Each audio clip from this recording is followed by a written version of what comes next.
오늘 저는 요한일서 1장 1절부터 11절의 말씀을 가지고 변치 않는 사랑이라는 제목을 통하여 하나님의 말씀을 증거하고자 합니다. 세상은 급속도로 변하고 있습니다.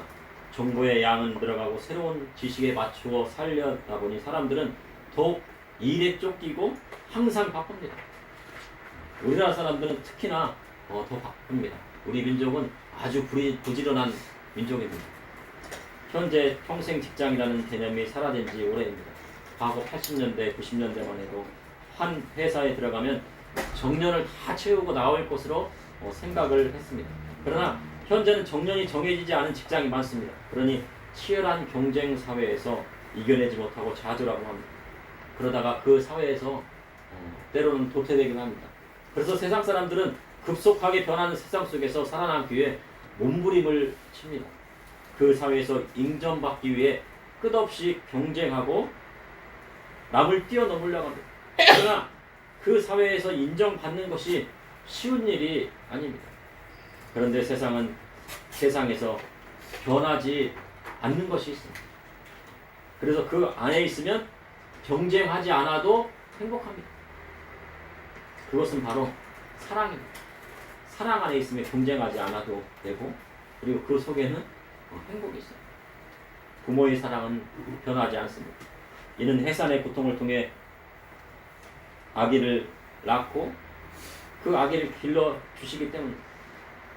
부모님의 사랑 안에서는요, 경쟁하지 않아도 됩니다. 부모님의 사랑 안에서는요, 못난 자식, 잘난 자식이 없습니다. 다 똑같은 자식입니다. 자식은 아버지로부터 혼을 물려받고 어머니로부터 몸을 물려받기에 그 사랑은 죽을 때까지 떠나지 않는 것입니다. 그러니 변치 않는 사랑이 바로 부모님의 사랑입니다. 그리고 부부의 사랑이 변치 않습니다. 하나님이 아담의 갈빗대를 취하여 여자를 지으셨습니다. 하와는 사람이 범죄한 후에 붙여진 이름입니다.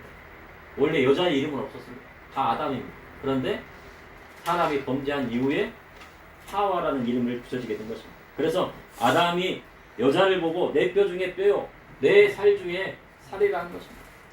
남자가 부모를 떠나 여자와 하여 한 몸을 이룰지 않았습니다. 그러나 사람들은 그 속에 죄가 들어오게 된 후에 하나님이 한 몸이라 한 그 몸도 나누겠다고 말을 합니다. 그러한 것은 모두 사람이 범죄하였기 때문입니다. 우리 주님 하나님이 짝지으신 것을 사람이 나누지 못한다고 말씀을 했습니다. 그리고 친구의 우정도 변하지 않습니다. 가인과 요나단의 우정은 자기의 목숨을 내놓지 않고는 이루어지기가 어려운 그런 우정입니다. 정말 자기 목숨을 내놓아서 그 우정을 지키고자 하는 친구가 있다면, 그 중에 한 명이라도 있다고 하면 그 사람은 인생에서 성공한 사람입니다. 그래서 친구와의 사랑도 아름답고 그 우정이 대단한 것입니다. 오늘 본문을 보니 주님이 사랑하시는 제자 사도 요한이 사랑에 대한 말씀을 하고 있습니다. 이를 통해 이 시대를 살아가는 저와 우리 성도님이 하시는 하나님의 말씀이 무엇인지 여러분과 함께 은혜를 나누고자 합니다. 첫째, 하나님은 우리를 사랑하셔서 독생자 예수 그리스도를 십자가에 내어주셨습니다. 요한일서 2장 1절에 보면 나의 자녀들아 라고 나옵니다. 나의 자녀들아, 내가 이것을 너희에게 쓰면 너희로 죄를 범하지 않게 하려 함이라. 90이 넘은 사도 요한이 요한일서 2장 1절에 뭐라고 했습니까? 나의 자녀들아라고 시작. 원래는 이 장절에 구분이 없는 겁니다. 그런데 이제 2장을 이렇게 구분을 해놨는데, 그래도 나의 자녀들 하시잖아요. 90세가 넘은 노인에게는요, 아무 욕심이 없어요. 세상의 조경이 다 사라져. 물질에 대한 욕심도 없고. 그래서요, 진정한 지혜는 노인에게서 오는 것입니다. 근데 요한은 이제 90세가 넘어서 이제 하나님 나라에 갈 날이 얼마 안 남은 거예요. 그래서 나의 자녀들에게 마지막으로 이제 하나님 말씀을 전하고 싶었던 것입니다. 어른을 공경하는 사람일수록 세상이 주지 못하는 지혜를 얻게 되어 있습니다. 인생을 다 살아보고 천국 갈 날이 멀지 않은 요한이 그의 선심서에서 나의 자녀들아 얘기했는데, 사도 요한의 어조는요, 아주 자상하신 부모님 같은 그런 목소리. 나의 자녀들아. 사도 바울은 어떻게 했습니까? 나의 자녀들아 이렇게 막 완전히 그 연설하는 것처럼 막 강력하게 말씀하셨을 텐데 아마 사도 요한의 목소리는 어땠을 거예요? 90이 넘으셨어요. 그러니까 뭐예요? 나의 자녀들아 했습니다. 했을 것입니다. 그러니 사도 요한의 오전은 강력한 오조라기보다는 권면하고 하나님의 자녀들이 빛 가운데 살게 하기 위해서 타이른 오조였다는 거예요. 나의 자녀들아 했는데 자신이 낳은 자녀라기보다는 복음으로 낳은 성도들을 말씀하고 있는 것입니다. 그러니 이 말씀은 1장의 빛의 자녀에게 당부하신 말씀입니다. 이는 지금 주님 다시 오심을 도대하며 사는 모든 성도에게 하시는 말씀이라고 볼 수가 있습니다. 요한은 사랑의 사도라고 불립니다. 그런데 이 편지를 쓴 이유에 대해서는 2장 1절을 보면은 바로 하나님의 자녀로 범죄하지 않게 하려 함이라 하셨어요. 자녀들에게 부탁할 것이 있는데 뭐를 부탁한 거예요? 범죄하지 않게 하려고 이 서신서를 썼다는 거예요. 왜? 범죄하지 않는 것이 중요하기 때문에 그렇습니다. 사람이 범죄하면요 하나님 나라에 들어갈 수가 없어요.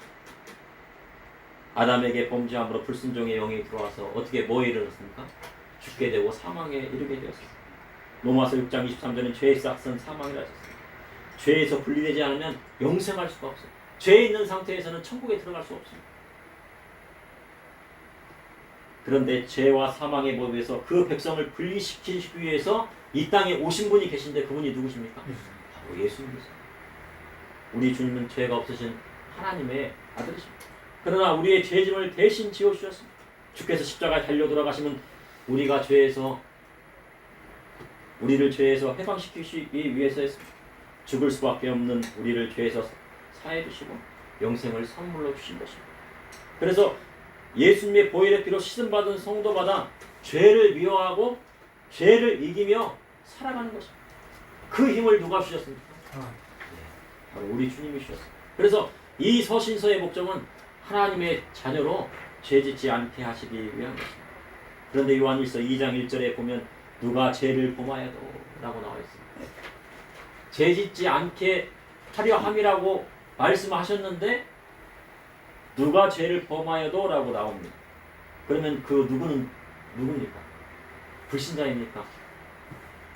아니면 이 서신서를 읽게 되는 성도들일까요? 성도들이겠죠. 불신자에게 한 얘기가 아니고 이 서신서를 읽게 될 모든 교회와 성도들일 것입니다. 이는 이 서신서를 받는 사람입니다. 만일 누가 죄를 범하여도 하나님 앞에 우리에게 대언자가 있으니 곧 이루오신 예수 그리스도십니다. 이 세상에 있는 사람 누구에 대해는요 죄의 속성은 다 가지고 있어요. 예수님 앞에 씻음 받았는데요. 그런데 아직까지 뭐가 남았다고요? 죄의 속성이 남아있다. 죄짓고자 하는 것이 남아있어요. 그것을 뭐라고 합니까? 육체의 소욕이라고 합니다. 그래서 사도 바울은 육체의 소욕을 따라 살지 말라고 하잖아요. 때로는 믿음이 떨어지고 세상에 속해 살면 죄의 속성이 드러나게 되어 있습니다. 성령 충만할 때는요 안 드러나요. 그래서 성령의 충만함이 떨어지고 신앙이 좀 떨어지다 싶으면 뭐가 나타나요? 육체의 소욕이더라고 죄의 속성이 드러나게 되는 거예요. 그래서 갈라디아 5장 17절에 육체의 소욕은 성령을 거스르고 성령은 육체를 거스른다고 말씀하고 있습니다. 그래서 믿음의 성도들은 사도 바울은 뭐라고 합니까? 성령을 따라 행하라는 거예요. 왜냐하면 성령을 따라 행하여 범죄하지 않기 때문입니다. 그러나 믿음이 연약하고 신앙이 세상에 치우쳐 있으면 범죄하게 되어 있어요. 하나님 말씀에 또 한 발을 세상에 한 발을 내고 그러면요 범죄하게 되어 있어요.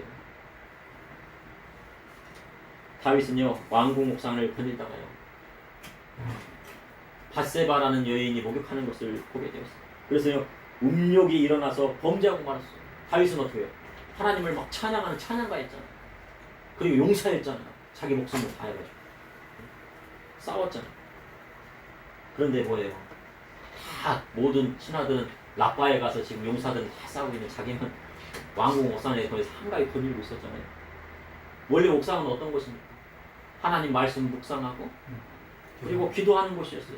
옥상에 올라가면요 다 하늘을 보면 별을 보면서 하나님을 찬양하고 또 기도하고 묵상하는 곳이거든요. 근데 거기 다윗은 올라가서 무엇을 구경했다는 거예요? 핫세바가 목욕하는 것을 구경합니다. 그런데 하나님의 영에 충만했던 다윗이 한가의 옥상에 올라가 범죄하고 말았습니다. 사람이 부와 명예와 권력이 따라왔는데 한가하기까지 하면 사단의 표적이 되게 되는 거예요. 그래서 부와 명예와 권력이 따라오면요 한가하면 안 됩니다. 열심히 하나님 찬양하고 말씀 전하고 복음의 말씀대로 살아야 됩니다. 그래서 높이 올라섰다 생각하면 항상 나머질 것을 생각해야 되는 거죠. 그런데 만약 믿음이 약해져서 범죄한 사람이 있다면 어떻게 됩니까? 누가 죄를 범하여도 하나님 앞에서 우리에게 대언자가 있으십니다. 대언자란요 파라클레토스라는 헬라어에서 왔습니다. 위로해 주시고 권면해 주시고 하나님의 말씀으로 인도해 주는 분이 누굽니까? 파라클레토스? 바로 예수 그리스도. 이분은 바로 위로우신 예수 그리스도십니다. 다윗은 하나님 앞에 범죄하였을 때요 철저히 회개했습니다. 금식하며 땅에 엎드려 간구했습니다. 우리가 어디 지나가다가 무릎이 딱 다쳐가지고 무릎이 빠져가지고 피가 나면 어떻게 됩니까? 약을 바르잖아요. 그죠? 구약과 신약을 예수님 십자가에 보이기로 기도도 하고 막 그러잖아요. 근데 그 무릎에 까지게 되면 어떻게 됩니까? 나중에 피가 난 다음에 다 나은 다음에 뭐가 무슨 살이 된 거예요? 굳은 살이 되고 뼈도요 딱 부러졌잖아요. 실수 부러졌더라도 나중에 더 단단해 딱 붙으면 더 단단해집니다. 그 양쪽으로 이렇게 그 뼈가 막 단단해져요. 범죄하였을지라도 하나님 앞에 회개하면 뭐가 베끼는 거예요? 굳은 살이 베끼는 것처럼요 단단해지는 거예요. 다시는 죄짓지 않는 거예요.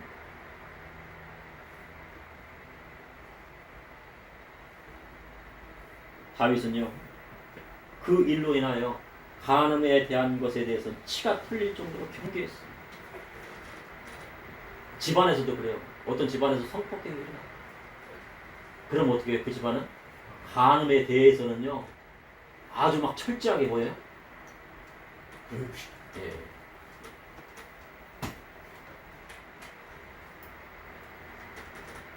그리고 간음으로 인해서 그 집안이 망한 집안이 그러면 그 집안은 뭐를 미워해요? 예, 간음에 대한 것을 미워하는 거예요. 그 죄에 대해서 미워해요. 왜냐하면 그 집안이 망하는 걸 봤잖아요. 다윗도 똑같단 말이에요. 처녀 아비삭을 드렸습니다. 아비삭은 제가 보기에는 한 16살이나 16살 아주 처녀입니다. 그런데요 다윗이 나이가 들어갔고요 이제 몸이 차가우니까 어떻게 신하들이 잠잘 때 따뜻하라고 처녀 아비삭을 드렸지만 그와 동침했습니까? 안 했어요. 그것이 하나님 앞에 죄가 된 줄 알기 때문에 동침하지 않았어요. 이는 그가 회개한 후에 어떠한 경우에든 죄를 멀리하였다는 것입니다. 만약 누가 범죄한 일이 있다 해도 하나님 앞에 철저히 회개하면 대언자이신 예수 그리스도께서 그의 대언자가 되어 죄사함을 받기를 간구하여 주십니다. 만약 범죄한 일이 있으면 우리 마음속에 뭐가 우십니까? 성령이 말할 수 없는 탄식으로 울게 하시고 그리고 회개케 하십니다. 그리고 회개한다면 뭐 어떻게 해요? 아까 뭐가 베긴다 그랬어요? 굳은 살이 베기는 거죠. 진짜 회개한다면 굳은 살이 베긴다는 얘기가 아니고 굳은 살이 베기는 것처럼요. 다시는 그 죄에 대해서 짓지 않으려고 막 하는 거예요. 그것이 진정한 회개입니다. 그러나 하늘 아버지께서 우리의 죄를 사하여 주시고 영생을 선물해 주시는 거예요. 다윗은 그걸 알았어요. 다시 한번 죄 지면 이제 끝이라는 걸. 요한일서 2장 2절에 그는 우리의 죄를 위한 화목제물이니 우리만 위할 뿐 아니요 온 세상의 죄를 위하십니다. 예수님은 우리의 죄를 위한 화목제물이시셨습니다. 화목제물이란 하나님의 진노를 누그러뜨리고 가라앉히고 부드럽게 하는 역할을 하는 제물이에요. 그런데 어린 양의 피가 아닌 하나님의 아들이신 예수 그리스도께서 직접 화목제물이 되셔서 성소의 휘장이 갈라지고 하나님과 사람 사이에 막힌 담을 헐어주신 것입니다. 그런데 이는 우리의 죄만 위한 것입니다. 온 세상의 죄를 위한 것이라고 말씀하고 있어요. 그것이 하나님의 은혜고 하나님의 사랑인 것입니다. 온 세상의 모든 만물은 주님 다시 오심을 고대하고 있습니다. 모든 만물들은 다 예수님의 오심으로 말미암아 그 만물이 회복되기를 바라고 있습니다. 그런데 유독 사람만은요 다시 오실 예수님을 알지 못해요. 그러나 우리 믿음의 성도님들은 다시 오실 예수님을 믿고 고대하고 있습니다. 아멘. 예수님 다시 오실 고대하십니까? 아멘. 아멘이시죠. 아유 세상이 좋다고 예수님 안 오셔도 돼. 그런 분 하나도 없으실 거예요 지금. 그러니 하나님께서 우리 성도님들 빛의 상징입니다. 이는 온 인류의 죄를 대속하시고 위해 예수님께서 화목제물이 되셨기 때문입니다. 둘째, 예수 그리스도의 복음의 말씀대로 사는 자마다 하나님 사랑이 그 안에서 온전히 이루어집니다. 요한일서 2장 1절에 우리가 그의 계명을 지키면 이로써 우리가 그를 아는 줄로 알 것이요. 사도 요한은요 요한일서뿐만 아니라 요한복음을 기록하였습니다. 그런데 요한일서에 대해서 뭐 사도 요한이었다, 뭐 제자 요한이었다라고 하는 정확한 근거는 없어요. 그런데 요한일서라고 되어 있잖아요, 그죠? 그러니까 요한이에요. 어떤 요한인지 잘 모르지만 요한복음을 보았을 때 요한일서의 말씀, 요한복음에 나왔던 말씀이 요한일서에도 그대로 나오거든요. 그래서 제자 요한, 사도 요한이 주님이 사랑하시는 제자 요한이 썼을 것으로 그것이 가장 명확한 것 같습니다. 그런데 사복음서의 공관복음인 마태, 마가, 누가복음과는 다르게 요한복음에는 처음부터 예수님은 창조주 하나님이시고 말씀이 육신이 되어 이 땅에 오신 하나님의 아들이시고 하나님이심을 정확히 말씀하고 있습니다. 우리 주님은 누구시라고요? 전능하신 하나님이시죠. 어린이 여러분, 예수님은 누구시라고요? 네, 맞았어요. 전능하신 하나님이시죠. 중동에 있는요 기독교나 폭투교회가 있어요. 중동에 있는 교회들은 어떻게 되겠습니까? 거기는 막 무슬림이라든가 이슬람이 많잖아요. 옛날에 기독교가 성했지만 지금은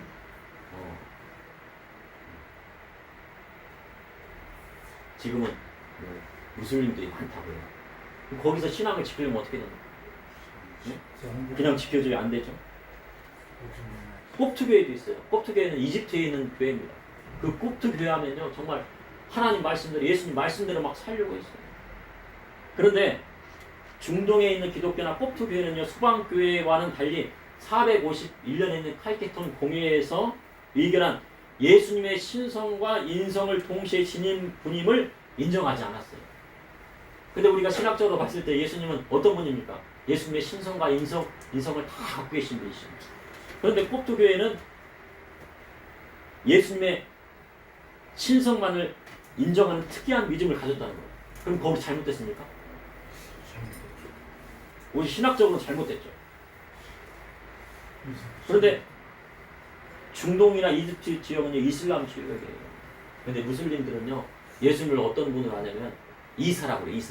이사라고 해가지고 이사는 성경에 나오는 선지자 중에 한 명으로 보는 거예요. 예수님은 하나님의 아들이 아니라 그냥 선지자 중에 한 명이라고 보는 겁니다. 그러니 그들은 예수님을 뭘로 보는 거예요? 하나의 사람으로만 보는 거예요. 그냥 그 지역에 있는 꼽투교회나 그리고 중동에 있는 기독교는 그 중동의 이슬람 사람들이 뭐라고 보는 거예요? 예수님을 그냥 사람으로 보고 선지자로만 보니까 뭐라고 말하는 거예요? 자기 신앙을 지키려면 뭐라고 말해요? 예수님은 전능하신 하나님이시다라고 얘기하는 거예요. 그래서 목을 받는 거예요. 예수님은 하나님이라고 얘기하면 어떻게 됩니까? 끌려가겠죠. 핍박받죠. 부모님의 재산 하나도 물려못 받죠. 그래도 예수님은 무엇이라고요? 참 하나님이시다. 그래서 그들을 뭐라고 할 수가 없어요. 왜냐면 그들은 신앙을 지키려고 그러는 거니까. 이렇게 직설적으로 해야 그것은 지켜지는 거죠. 그런데 지금 현재 이란에서는 기독교인들이 많이 늘어나고 있다고 해요. 이란에요. 막 예수님 믿는 사람들이 막 많답니다. 거기 이슬람 성전에 가가지고 뭐를 합니까? 다른 사람들은 마호멧을 믿겠지만 거기서는 뭐를 믿어요?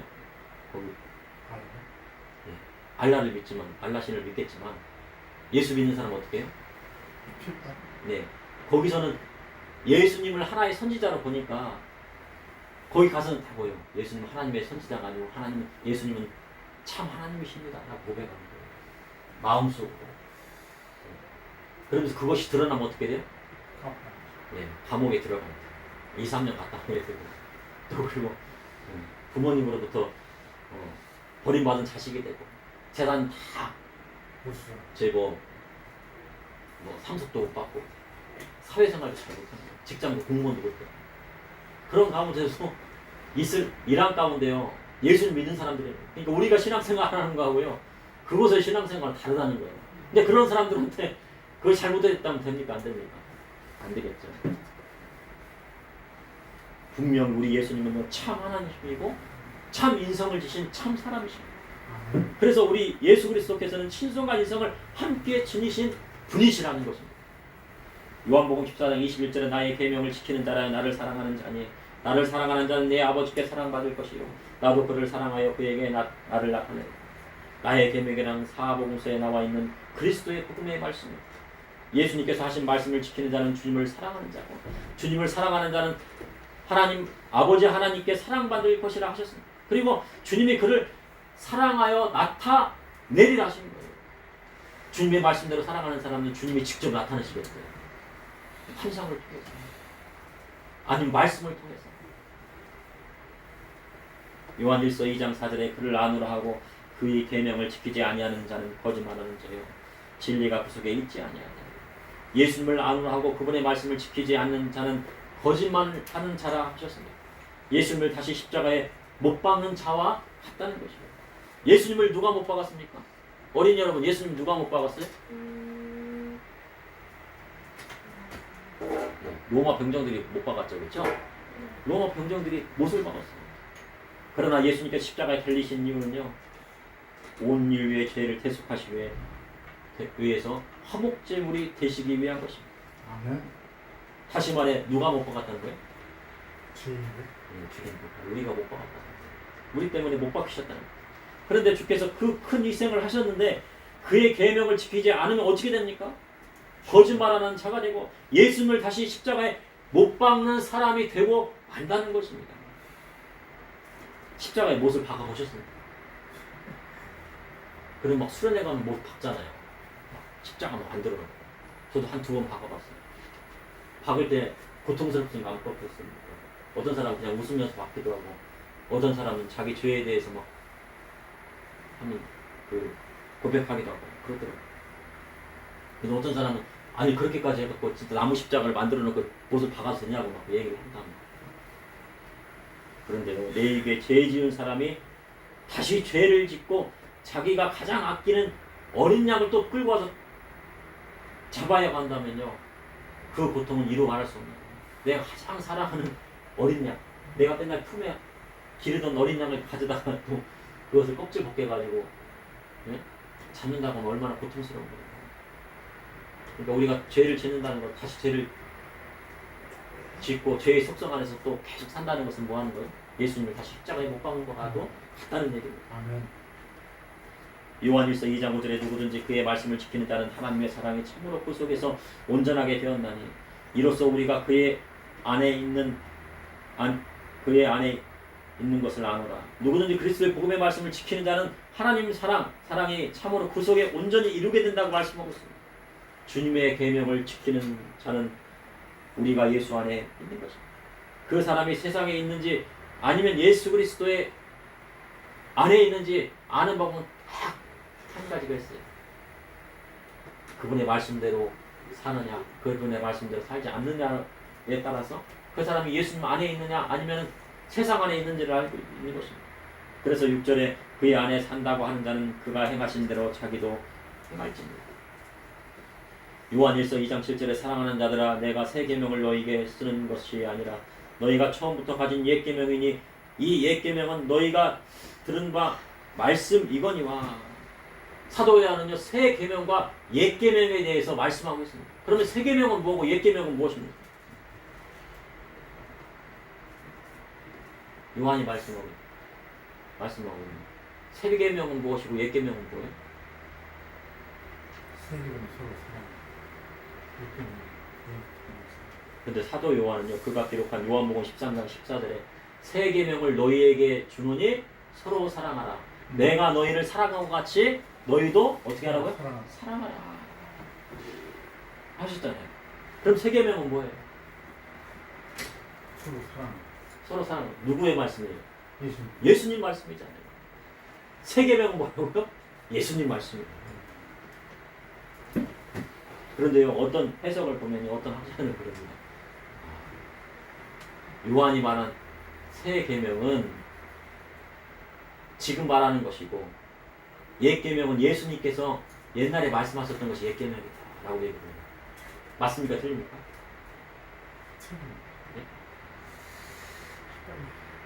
그러니까 예수님께서 십자가에 달려 돌아가시기 이전에 말씀하신 것은 옛 계명이고 예수님께 십자가 달려 돌아가시고 부활하신 그 다음부터 하신 말씀이 새 계명이다. 맞습니까? 맞다고 생각합니다. 맞다고 생각하세요? 근데 학자들의 답은 이제 그거에 대해서 얘기를 합니다. 그런데 예수님께서 잡히시던 날 밤에 세족식을 거행하며 제자들의 발을 하나씩 닦아주시고 주님을 파는 가룟 유다에게 떡을 포도주에 적시어 주시며 내가 하는 일을 속히 하라 하셨습니다. 그러다 사단이 그의 마음속에 들어갔는데 가룟 유다가 밖에 나간 뒤에 하신 말씀이 무슨 말씀이에요? 서로 사랑하라. 새 계명을 주노니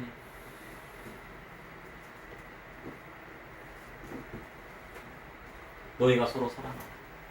내가 너희를 사랑한 것을 너희도 서로 사랑하라. 그럼 새 계명이 어떤 계명이에요? 서로 사랑. 서로 사랑하라. 누구의 말씀들을? 예수님. 예수님 말씀. 근데 많은 사람들은 뭐예요? 십자가 부활하시고 십자가 달려 돌아가신 이전의 말씀을 옛 계명으로 생각을 해요. 그러면 옛 계명은 무엇입니까?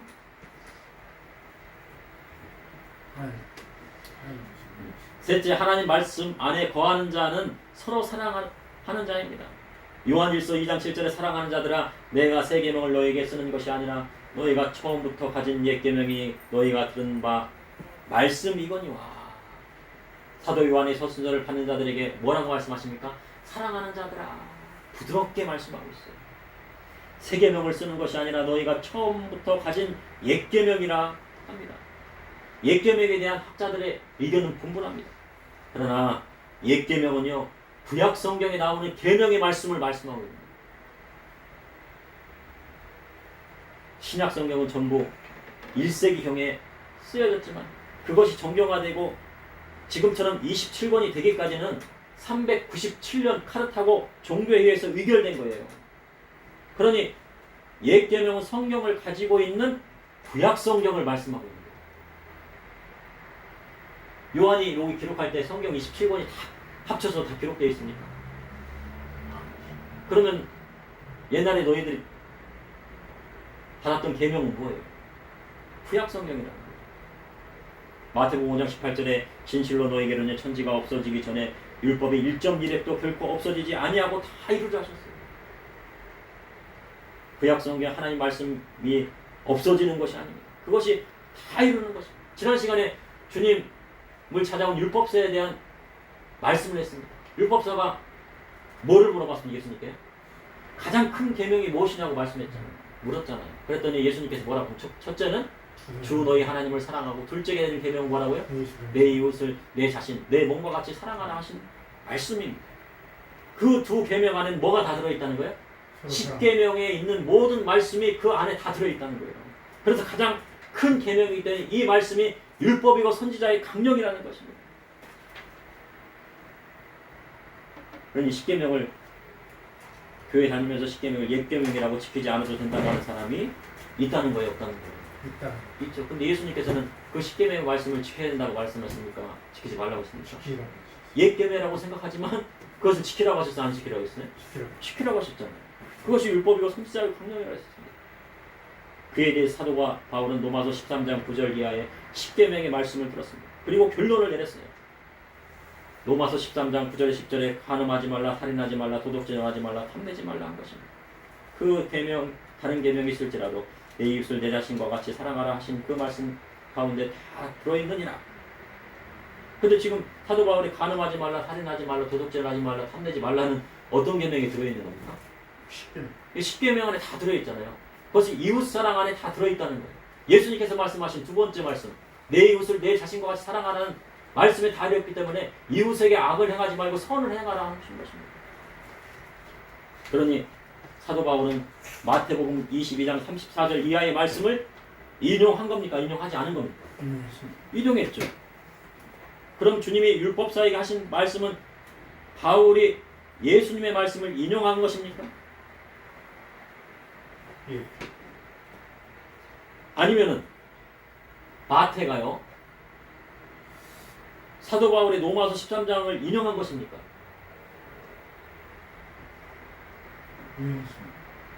마태가 인용했을까요? 아니면은 사도 바울이 인용했을까요? 마태가 인용했을까요? 우리가 신학적으로 생각하면 마태가 인용했을 것 같죠. 그러나 주님께서 그 하신 말씀은 예수님께서 하신 말씀입니까? 아닙니까? 예수님께서 하신 말씀이잖아요. 사복음서의 말씀이죠. 그러니 누가 인용한 거예요? 사도 바울이 인용한 거겠죠. 당연히 바울이 예수님의 말씀을 인용한 것입니다. 그리고 10절에 사랑은 이웃에게 악을 행하지 아니하나니 그러므로 사랑은 뭐라고 하셨습니까? 율법의 완성입니다. 사랑으로 율법이 완성되었다고 말씀하고 있습니다. 그러니 이웃에게 악을 행해서는 안 됩니다. 특히 형제를 미워해서는 안 됩니다. 잘난 형제, 못난 형제가 없어요. 왜냐하면요, 그리스도 예수 안에서는 한 형제자매고요, 가족이거든요. 그리스도 예수 안에서는 다 같은 형제입니다. 생각이 조금 다를 수 있어요. 생각이 조금 다르다고 형제가 아닐 수가 없어요. 예수 안에서는 한 형제예요. 부자 형제라고 대접해주고 가난한 형제라고 무시하면요, 하나님 사랑이 이루어질 수가 없습니다. 예수님의 사랑과 똑같이 대우해주는 것이 교회가 할 일이고 믿음의 성도가 해야 할 일입니다. 큰 교회 목사님이라고 높여주고 작은 교회 목사님이라고 무시하면 하나님 말씀 지키는 것이 아닙니다. 똑같이 대우해드려요. 그렇다고 큰 교회 목사님을 막 그냥 대우해드리지 말라는 게 아니라 대우해드리는데 작은 교회 목사님도 대우해드리고 저기 위자리 교회 목사님도 대우해드리고 똑같이 대우해주라는 거예요. 그것이 하나님 사랑이라는 거죠. 요한 1서 2장 8절에 다시 내가 너희에게 새 계명을 쓰노니 그에게서와 너희에게도 참된 것이라. 이는 어둠을 지나가고 참 빛이 벌써 비침이니라. 예수님께서 하신 새 계명에 대해 누가 기록했습니까?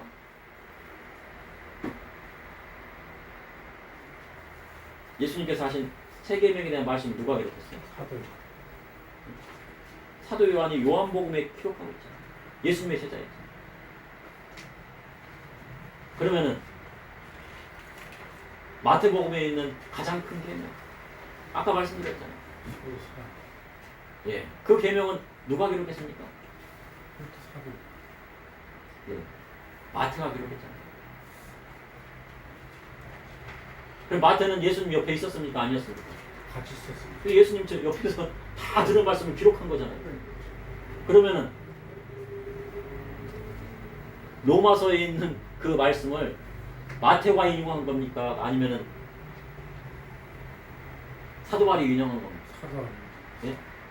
사도 바울이 예수님 옆에 있었습니까? 제자로? 누가 있었습니까? 마태가 있었죠. 그럼 누가 인용한 거예요? 바울이 인용하는 거잖아요. 그죠? 그것을 먼저 썼다 할지라도. 예?